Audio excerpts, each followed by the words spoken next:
تازه مهم خبر جمهور رئیس غني او ټرمپ د سولې په وروستیو بدلونونو ولې ټلیفوني خبرې کړې ټول معلومات په همدې ویډیو کې نو ویډیو تر پایه پورې وګورئ.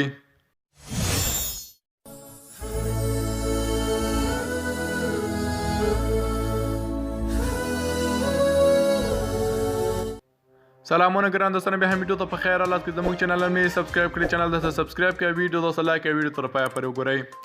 د امریکا جمهور رئیس ډونالډ ټرمپ تیر ماښام له جمهور رئیس محمد اشرف غني سره د سولې بهیر د وروستیو بدلونونو په اړه ټلیفوني خبرې وکړې. د ارګ د خبر پاڼې له مخې جمهور رئیس ټرمپ د افغان سولې په تړاو پر وروستي بدلون د خوښۍ څرګندولو په مهال جمهور رئیس غني ته د هغه مبارکي ورکړه. د امریکا جمهور رئیس وویل په افغانستان کې د سولې بهیر د وروستیو ګامونو د عملي کولو په خاطر د جمهور رئیس غني پر رهبري او د افغانستان د اسلامي جمهوري نظام پر ظرفیت باور لري.